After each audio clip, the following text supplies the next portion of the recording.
Bienvenidos a Escuela Sabática Fácil, desde Nicaragua, con Néstor Salguera y César Vargas. Alusiones, imágenes y símbolos. Lección número 10 para el sábado 7 de junio de 2025. Sobre quienes ha llegado el fin.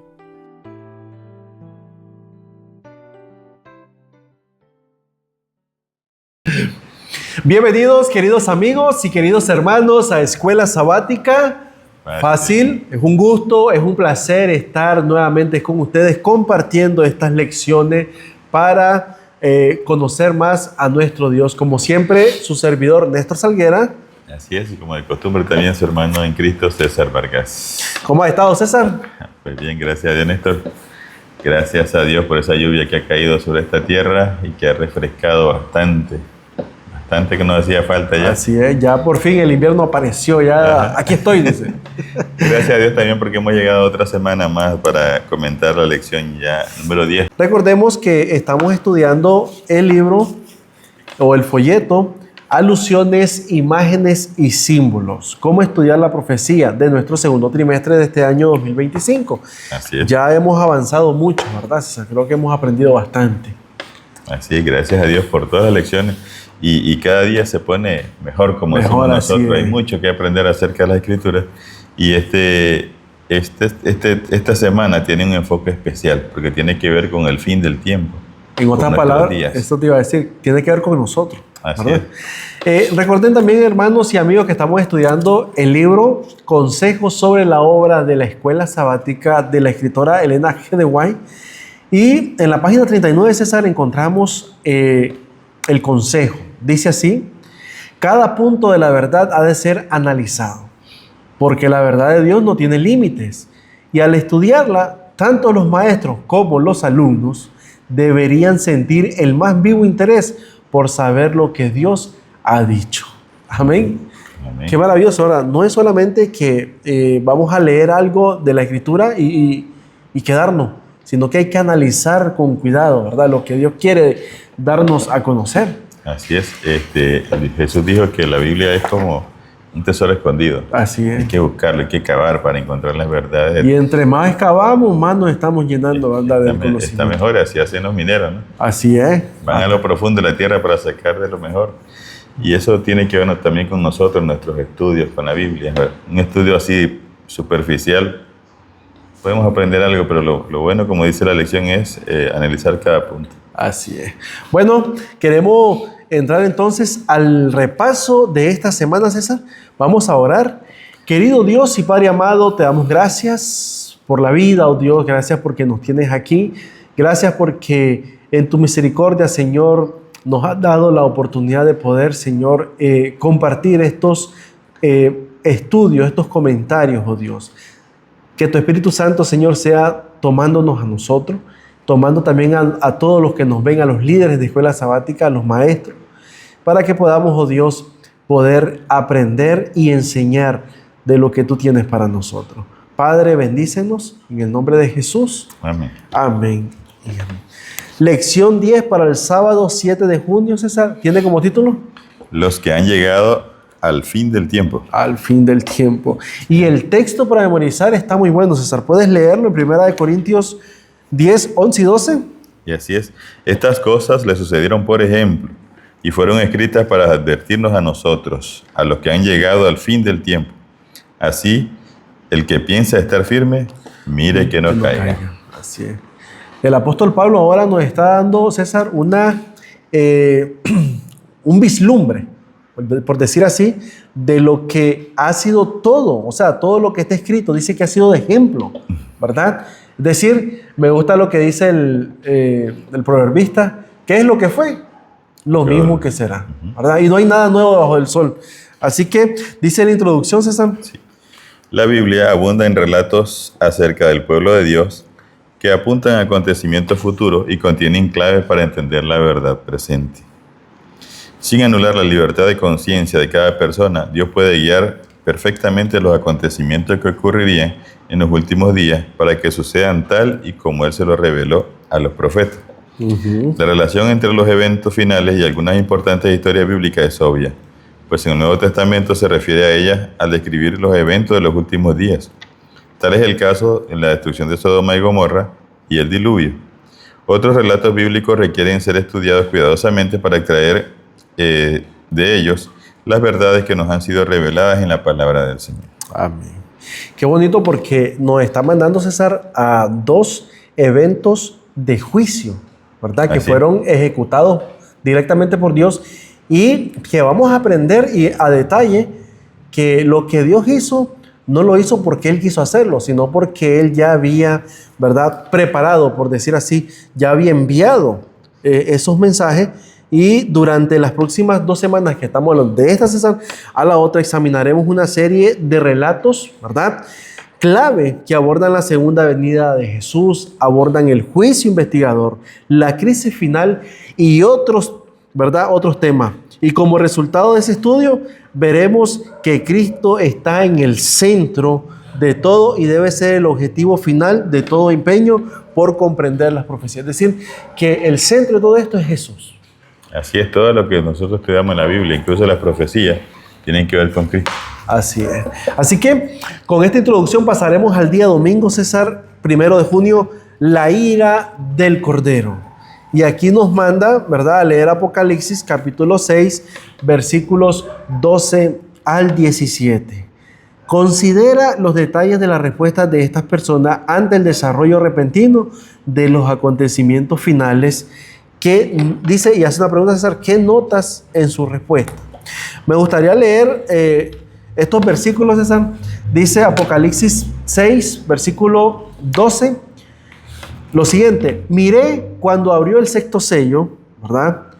Y he aquí hubo un gran terremoto, y el sol se puso negro como tela de silicio, y la luna se volvió toda como sangre, y las estrellas del cielo cayeron sobre la tierra, como la higuera deja caer sus higos cuando es sacudida por un fuerte viento.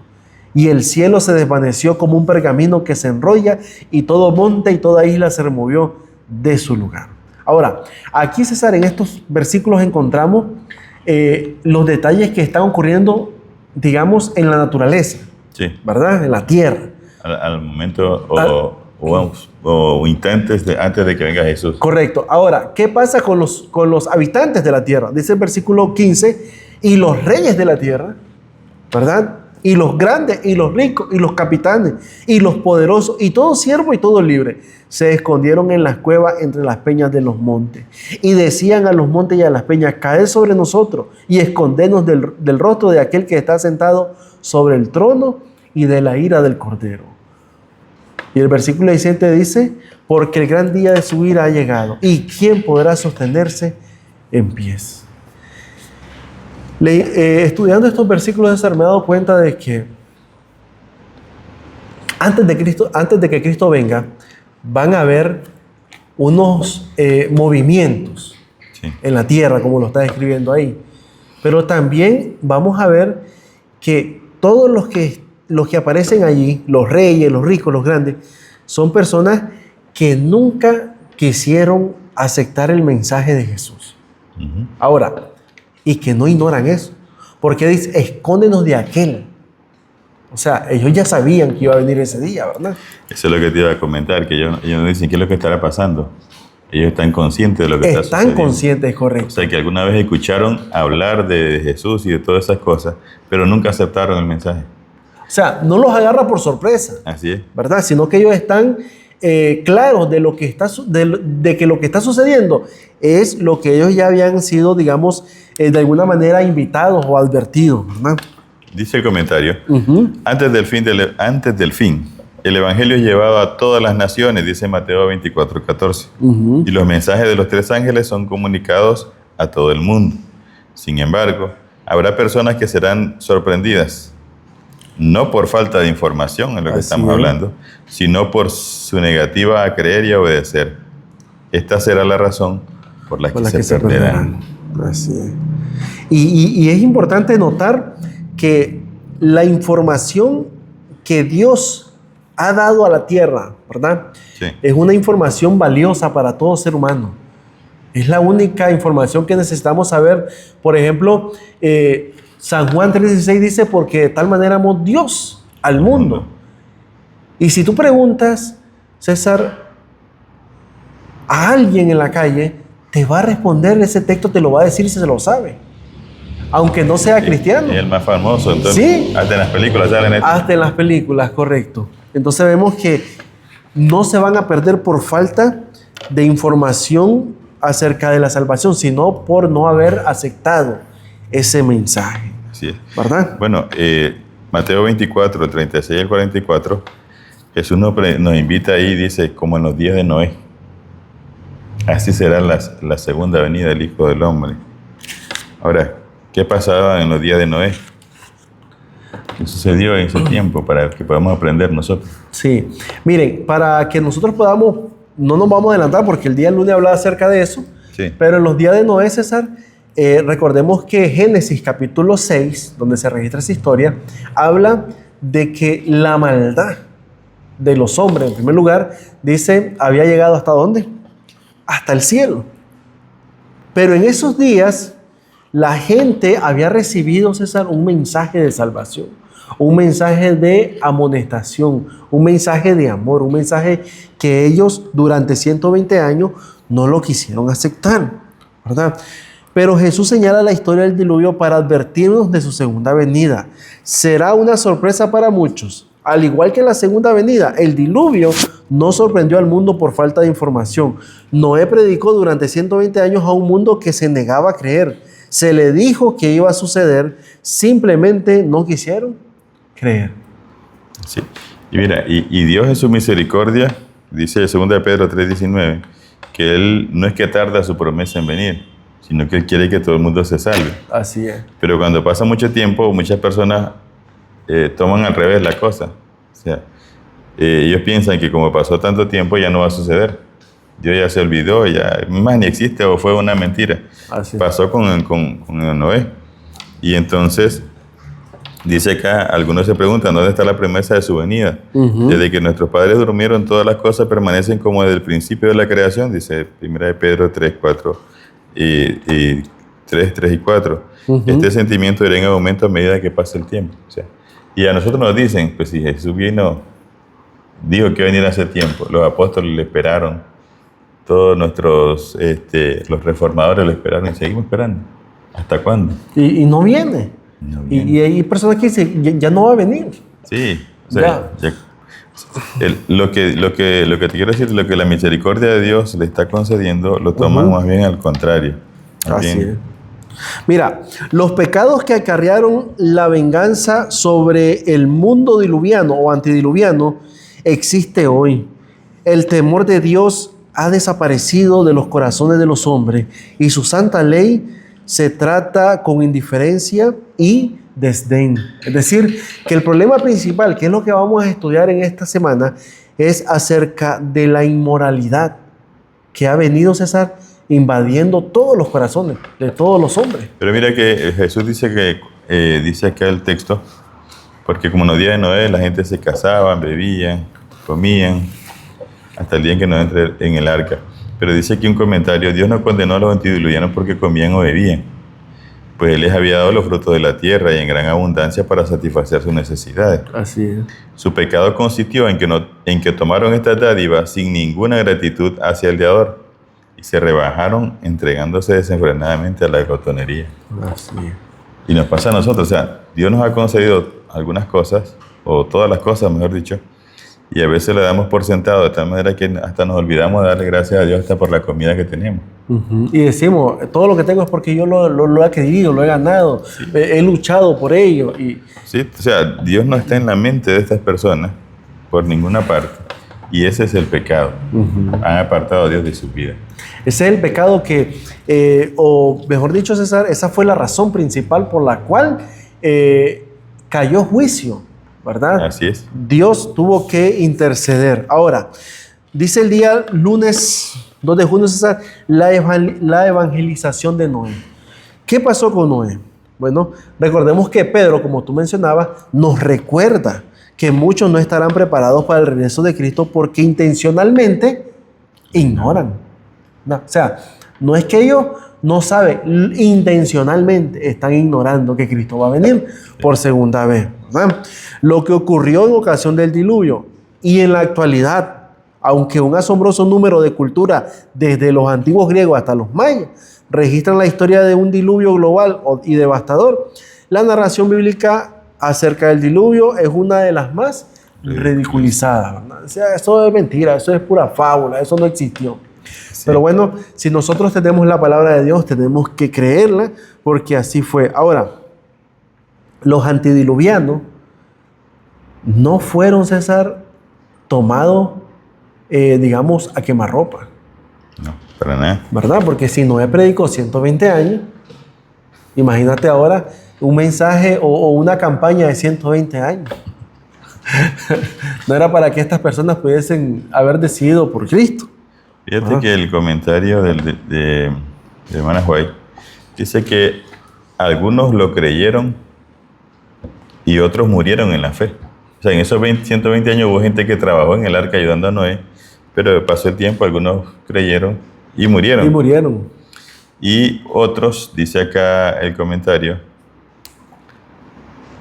algunos estaban profundamente convencidos y hubieran atendido la amonestación, pero eran tantos los que se mofaban y ridiculizaban que terminaron por participar del mismo espíritu. Resistieron a las invitaciones de misericordia y pronto se hallaron entre los más atrevidos e insolentes burladores, pues nadie es tan desenfrenado ni se hunde tanto en el pecado como los que una vez conocieron la luz, pero resistieron al espíritu que convence de pecado. Así es. O sea, mucha gente creyeron, pero como la familia, el vecino, el amigo no creyó y se burlaba, entonces ellos decidieron tomar ese camino. Sí, digamos que, como decimos nosotros, se fueron al otro bando. Ajá. ¿Verdad? Así. Ahora, Jesús dijo en Mateo 24, 37, 39, ¿verdad?, que la situación mundial se parecería a los días de Noé. Y Génesis 6, 1 al 8, ¿verdad? Si nosotros leemos esos versículos, hay una pregunta. ¿Cuáles fueron las condiciones morales que condujeron al diluvio? ¿Qué paralelismo existe entre la época de Noé y la nuestra? Bueno, nosotros que tenemos que entender que mientras Noé daba al mundo su mensaje de amonestación, sus obras demostraban su sinceridad. Cada martillazo que daba en el arca era un testimonio, ¿verdad? Un llamado de atención. Podemos decir, César, era un testimonio vivo para toda esa gente. Así es que mira, tus obras revelan lo que tú crees. Noé comenzó a armar el arca, a construir el arca, y no estaba en la playa, estaba en un lugar. En un solar, en un terreno, hay un potrero. Así es. Y entonces eso era evidencia de que él estaba convencido de lo que estaba haciendo. Además, él invirtió todo lo que tenía. Toda su hacienda la invirtió para comprar todos los materiales. Y entonces, dice acá Hebreos 11:7, hablando del apóstol Pablo, Noé con su santa reverencia construyó el arca para salvar a su familia. Por su fe condenó al mundo y llegó a ser heredero de la justicia que viene por la fe.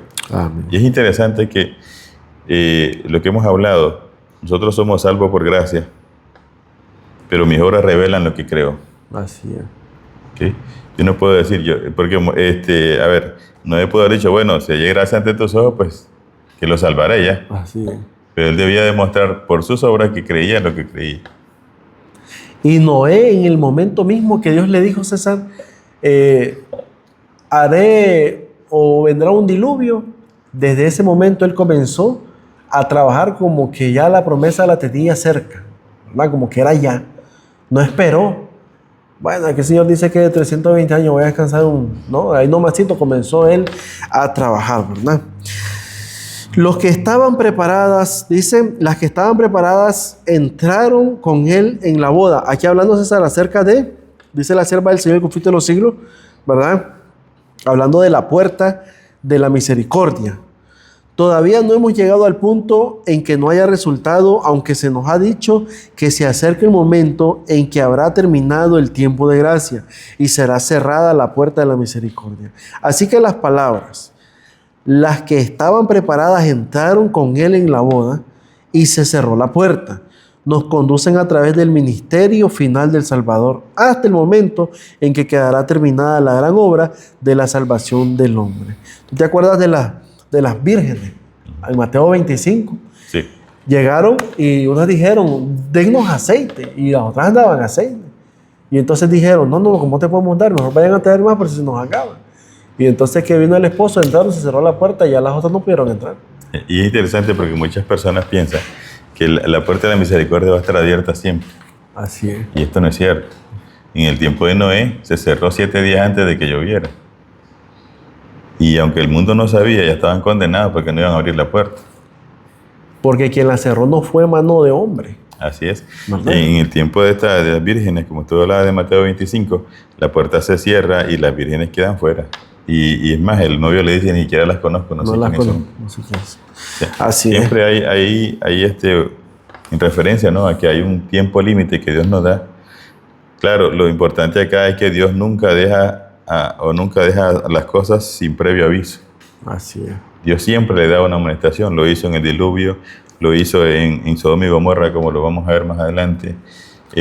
Lo hizo también en la iglesia primitiva, lo hizo y en cada etapa de la iglesia, César, siempre el Señor ha estado pendiente. Así es, y en Apocalipsis 18, la tierra es iluminada con el Evangelio de Jesús, y después es que viene la venida de Jesús. Así es. Mira lo que dice aquí, cómo podemos aprender a no desanimarnos si nuestros esfuerzos personales de evangelización no parecen dar mucho fruto por el momento.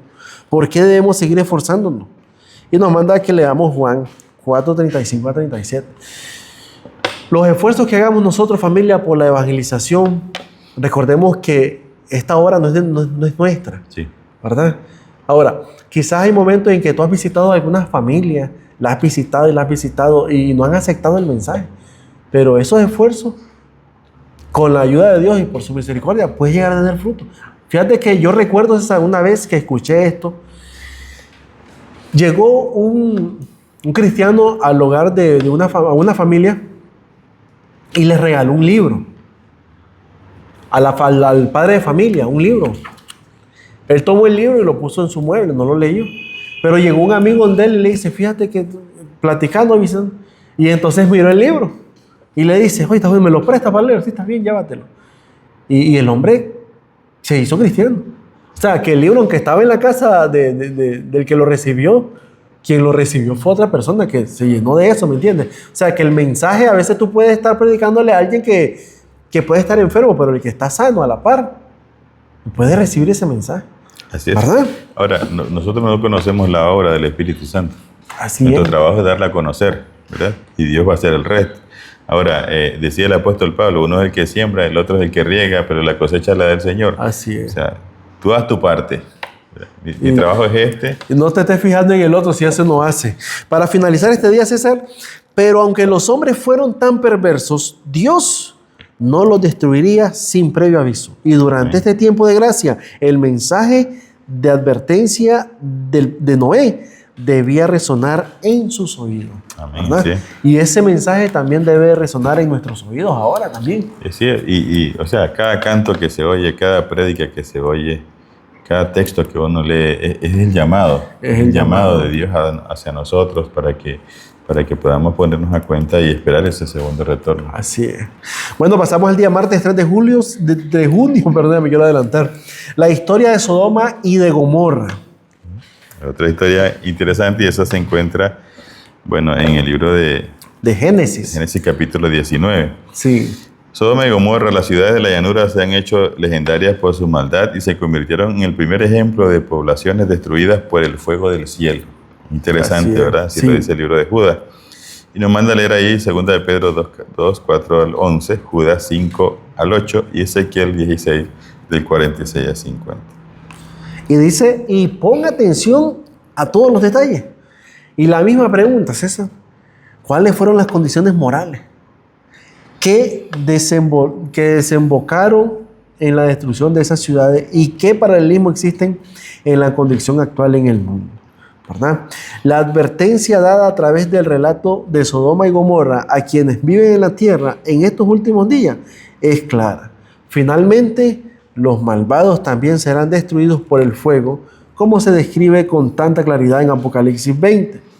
El pecado es notablemente engañoso, en el sentido de que nos impide percibir la condición de nuestro propio corazón y hace que nuestras transgresiones nos parezcan aceptables. A diferencia de las demás, en el mismo capítulo donde Dios habla de cuánto ha amado a su pueblo, también le advierte, ¿verdad?, que aunque éste no cometió los mismos pecados que Sodoma, se ha vuelto más perverso que ella, en Ezequiel 16.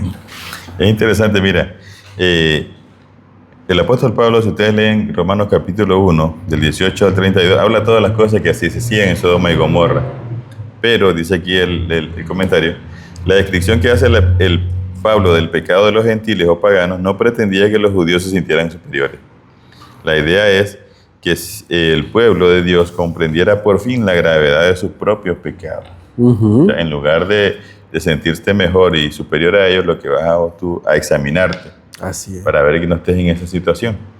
Ahora, puede que no hayas cometido los pecados exactamente como ellos, pero estás haciendo otros y peores.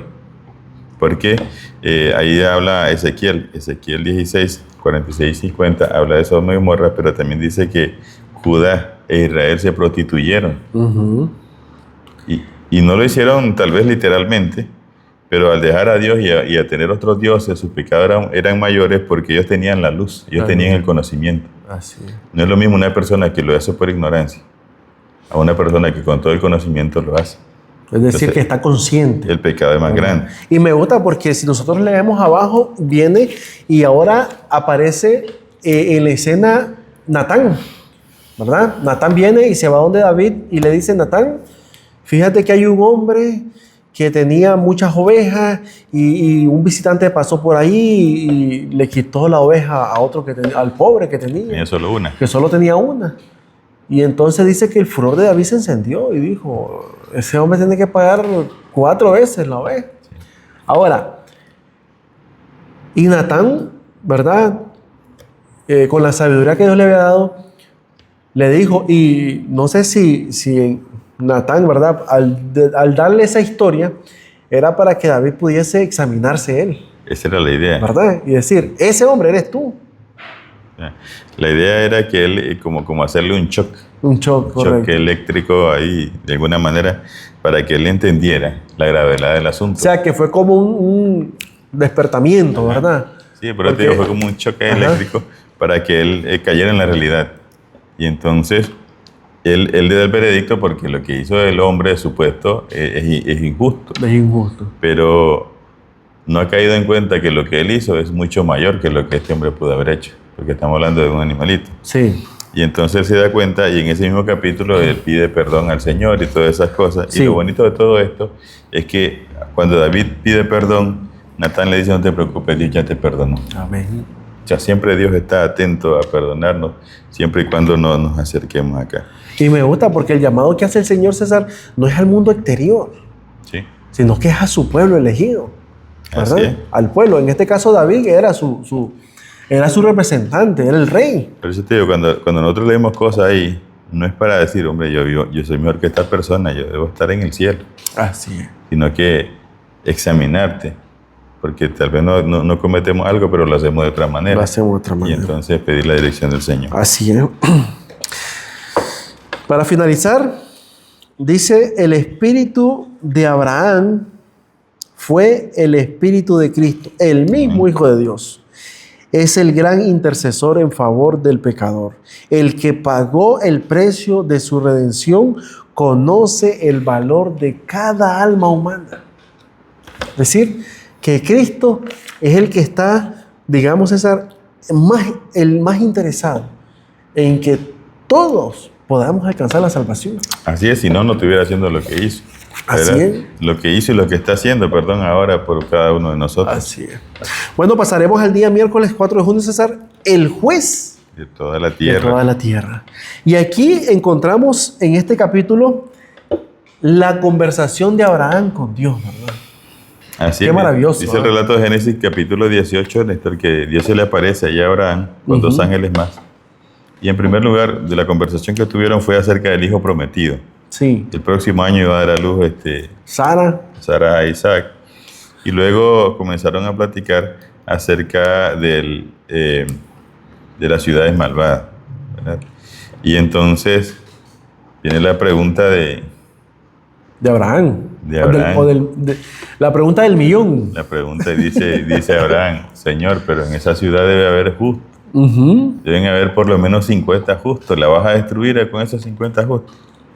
Y ustedes leen ahí el relato y el Señor le dice, por esos 50 no la destruiría. Señor, pero discúlpeme, habrán 45. Y el Señor dice, no, por esos 45 no. Total que se vino bajando el asunto. Habrán 10, le dice. Por esos 10 no lo destruiría. O sea, el amor de Dios es tan grande por nosotros que una ciudad, por muy malvada que sea, imagínate si hubieran 10, no la destruye todavía Dios. Y eso me recuerda un evento que pasó, César, con el apóstol Pablo cuando iba para Roma, ¿te acuerdas? Dice que la embarcación comenzó a desplomarse y todo. Y Dios se le aparece a Pablo y le dice, Pablo, no te preocupes, te he regalado toda esta gente. Así que solo porque Pablo iba allí no murió nadie. Solo porque Pablo estaba ahí nadie pereció. Y eran 263 personas las que iban en ese barco, ¿verdad? Imaginémonos nosotros cómo será, ¿verdad? El amor de Dios por una persona. Sí, ahora, y mira qué interesante, porque cuando Abraham está intercediendo por las personas, también está examinando a Dios mismo. Es el Señor, el Dios de toda el juez de toda la tierra. Está examinando el carácter. Sí, o sea, tú, Señor, que eres lo máximo, por así decirlo, en justicia, vas a cometer semejante sanidad. Dice ahí el comentario, Dios no nos debe ninguna explicación, pero decide no ocultar sus motivos y sus planes a la humanidad. Y eso lo dice Amós 3:7. Nada hace Dios, el Señor, sin revelar su secreto a sus siervos, los profetas. Ahora, al destruir el Sodoma y Gomorra, Dios informa a Abraham lo que está por suceder y aquello de lo que éste será pronto testigo. Mira qué interesante. Dios se queda con Abraham mientras los dos ángeles van a la ciudad, ¿verdad? Sí. Para ver cómo está el asunto y dar su advertencia. Lo mismo sucede, lo mismo puede decirse de los ángeles proféticos de Apocalipsis 14, que exhortan en los últimos días a quienes son parte del pueblo de Dios a salir de Babilonia, mientras se proclama la última advertencia para salir de ahí. Dios discute con Abraham lo que está a punto de suceder y se somete de buen grado a las preguntas del patriarca. O sea, Dios no tenía por qué... ¿Por qué está dando explicación a Abraham?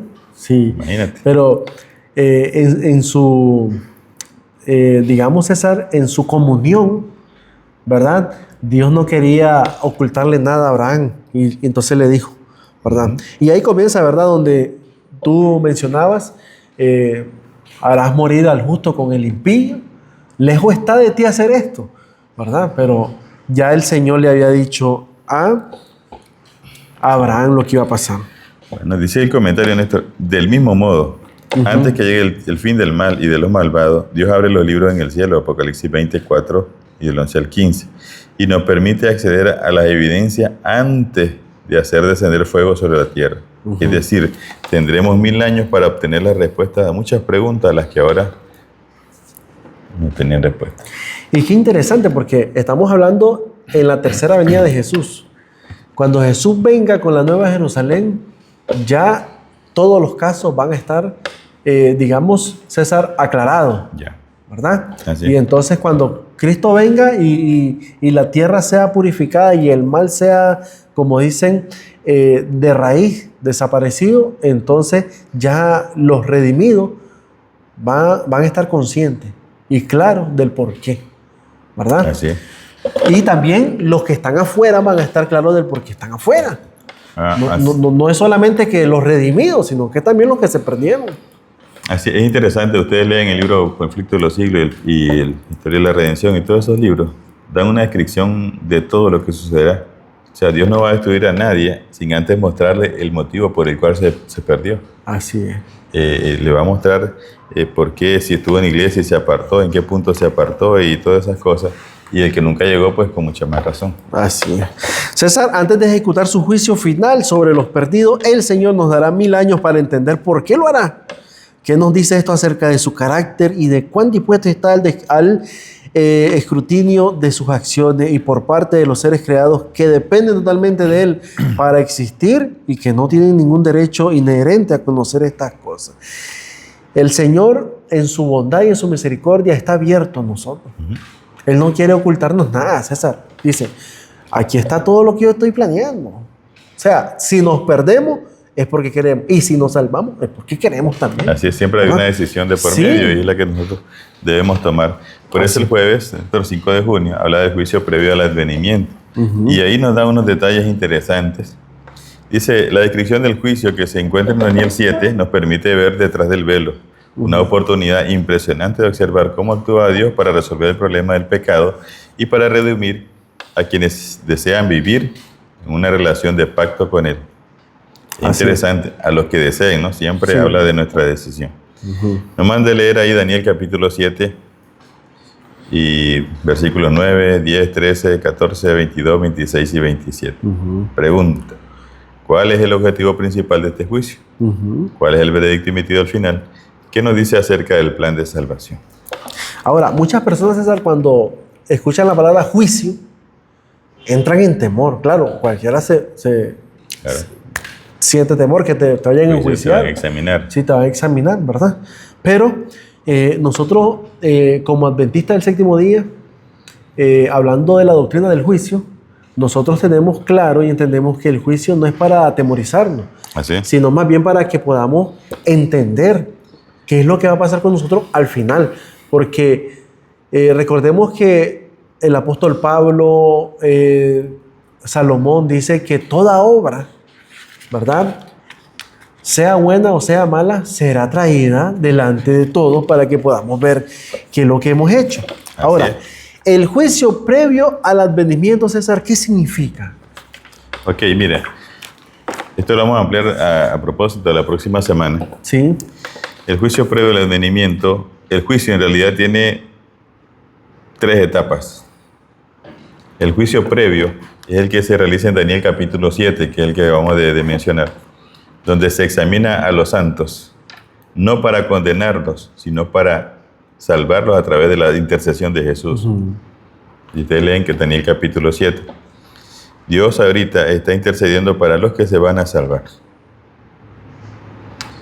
La otra parte del juicio será durante los 1000 años, que es lo que estamos hablando ahorita. Sí. Donde el apóstol Pablo dice ahí en 1 Corintios 5:4, o 4:5, perdón, y 1 Corintios 6:2, él dice que nosotros vamos a juzgar aún a los ángeles. Aún a los ángeles.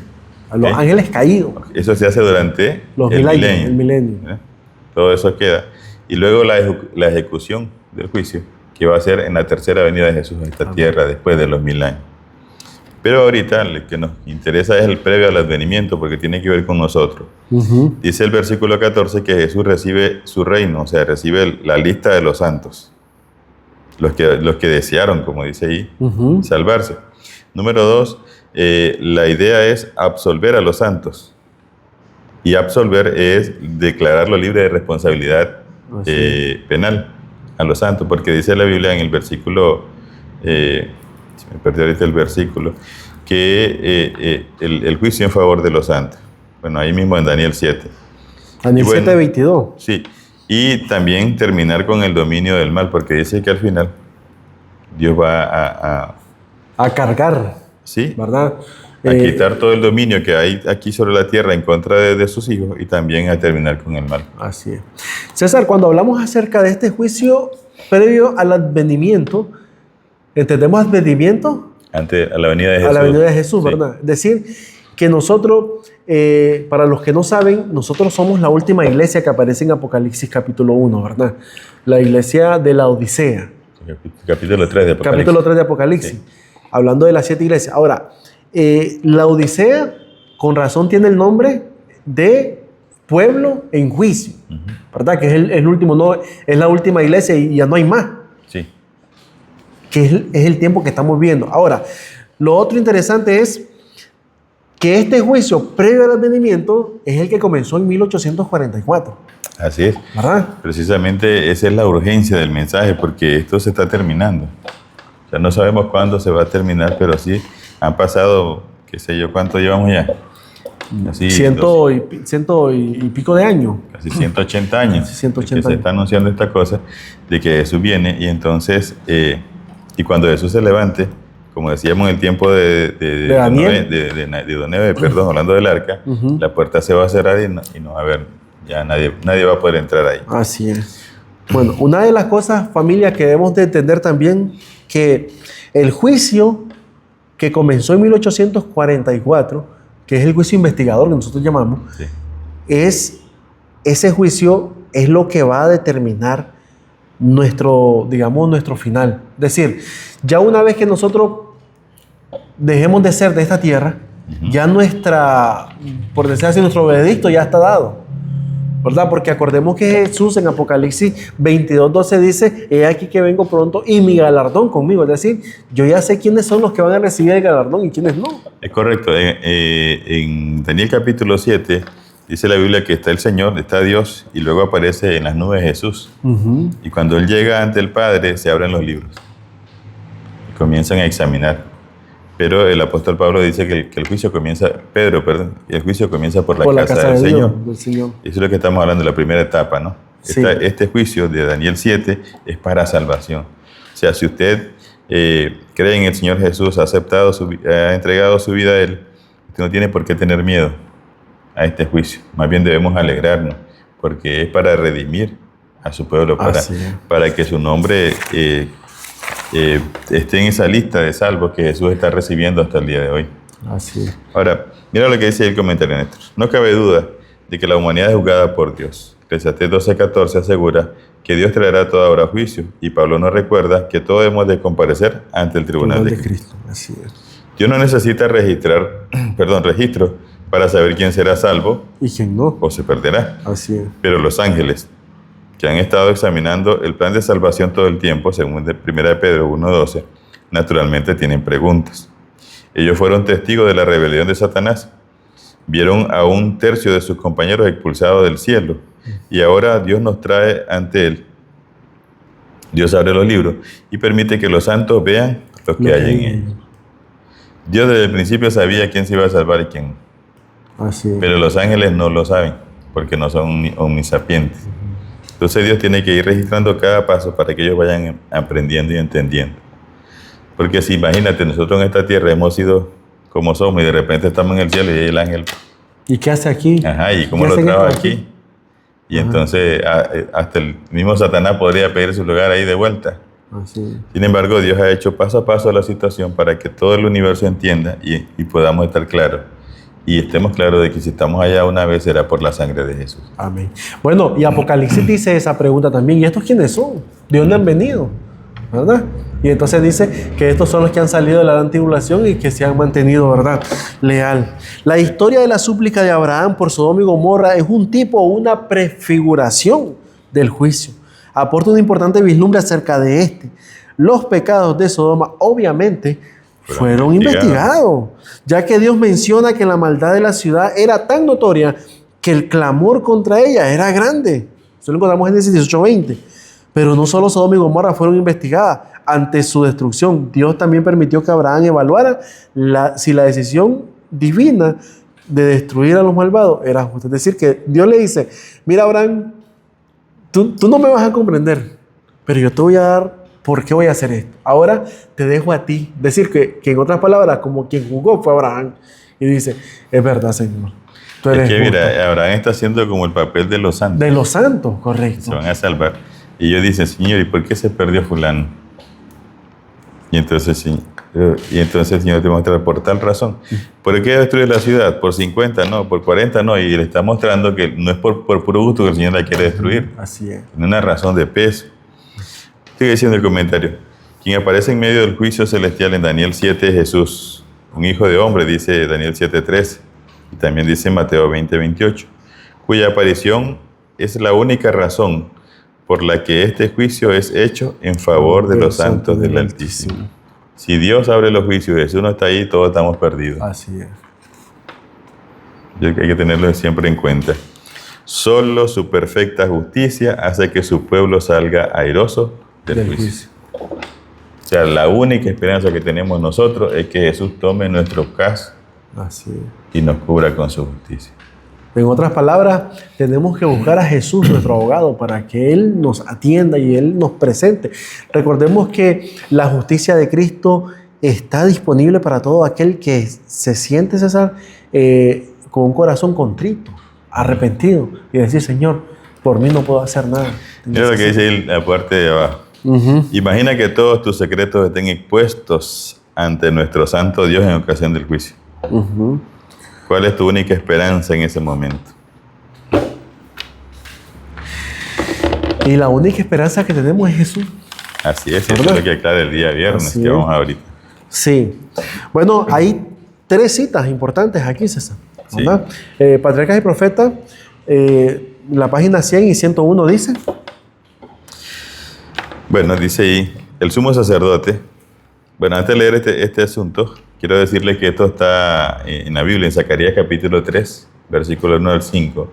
Aparece el sumo sacerdote Josué, aparece ante el ángel, ¿verdad? Y también aparece Satanás acusándolo.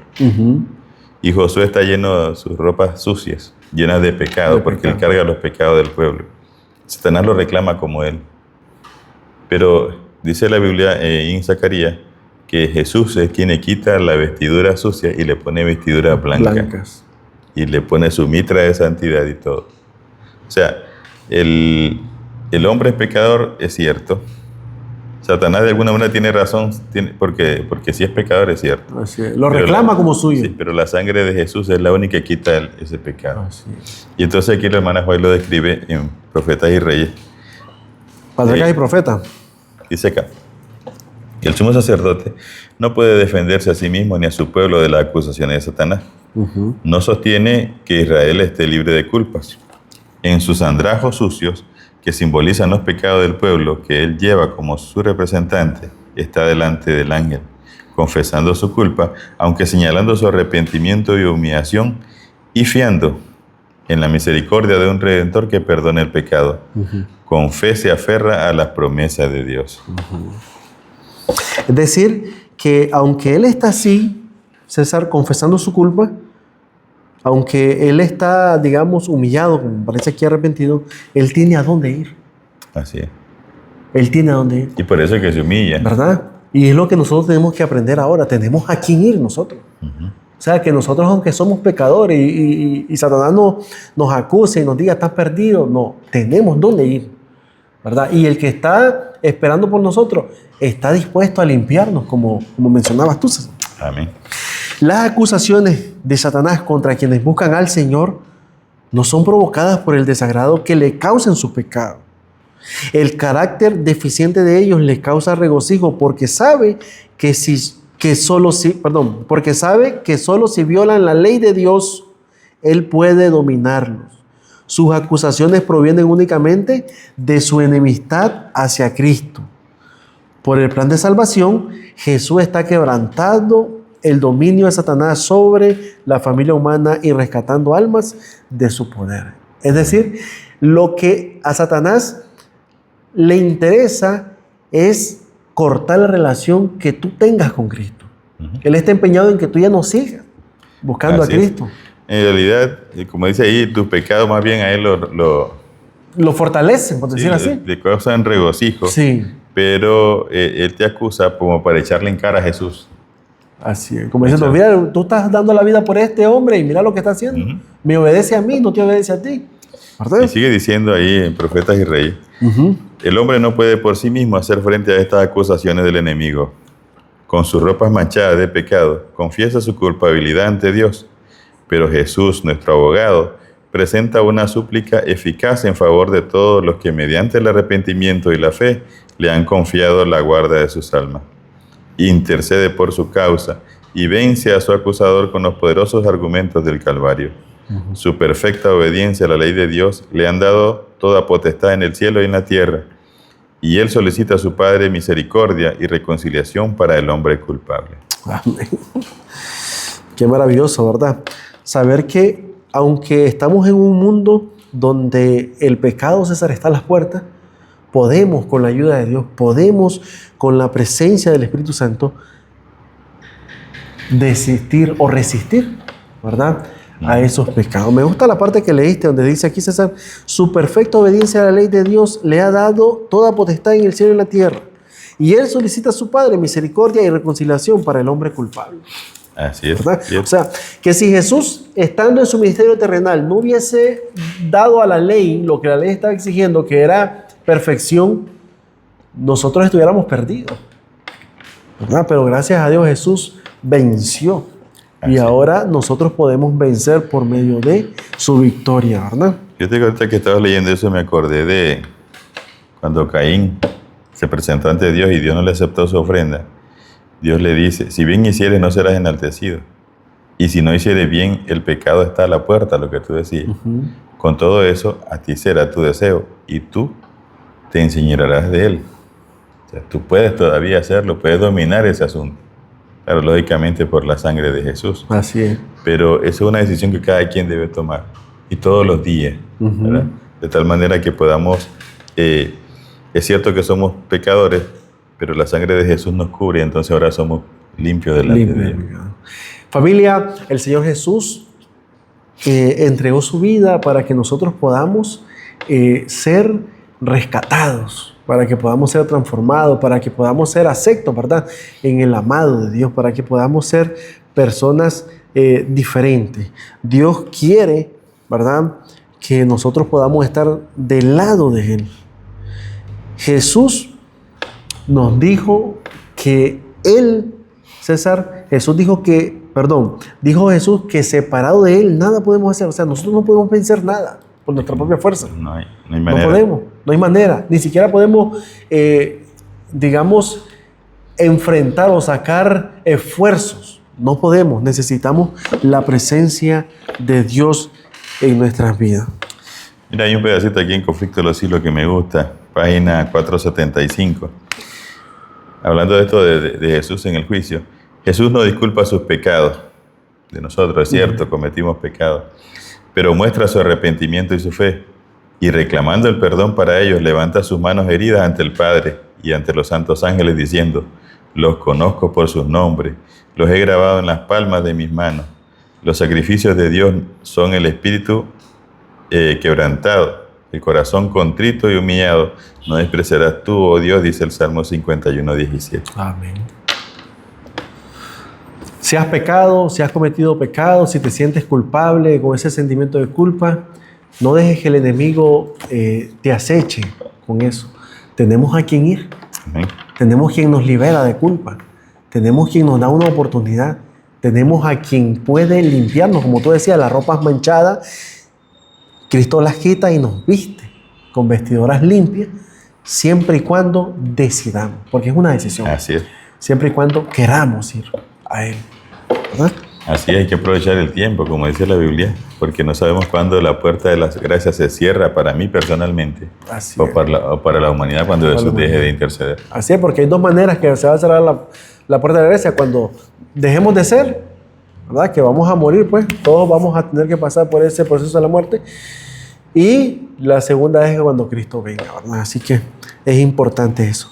Así que, familia, gracias por estar con nosotros. Recordemos estudiar nuestra lección número 11 para el sábado 14 de junio, César. Sí. Y esta va a estar todavía más interesante, Ruth y Esther. Entendemos aquí vamos a encontrar dos mujeres que realmente, ¿verdad?, fueron utilizadas por Dios. Y para aquellos que dicen que las mujeres también no son importantes, claro que son importantes, ¿verdad? Así es, vamos a ver qué nos enseñan estas lecciones en cuanto a la segunda venida de Jesús y su plan de salvación, que tienen que ver también con nosotros, ¿no? Así es. Gracias, familia. Recuerden suscribirse al canal, recuerden compartir este material, hagan sus comentarios y estamos siempre, oren por nosotros para que podamos siempre estar, ¿verdad?, con la ayuda de Dios aquí con ustedes compartiendo estos hermosos repasos. Amén. César, despídenos en oración. Oremos. Nuestro amado Dios y Padre, muchas gracias, porque aunque vivimos en un mundo de pecado, Señor, amén, y como decía el salmista, en pecado nos concibió nuestra madre.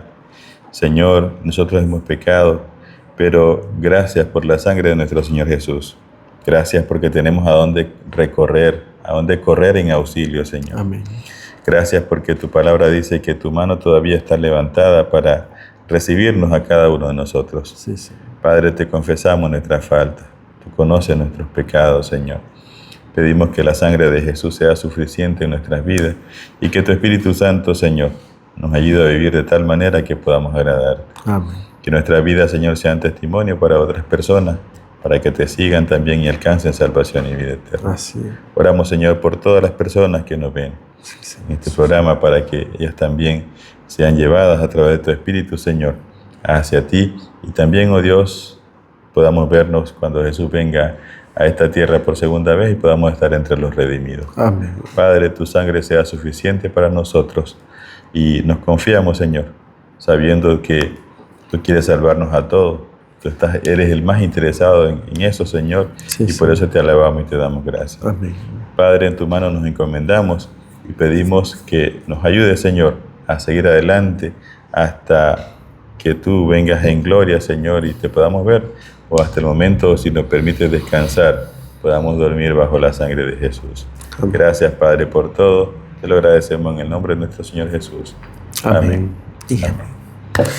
Muchas gracias, familia. Nos vemos en el próximo capítulo de Escuela Sabática Fácil.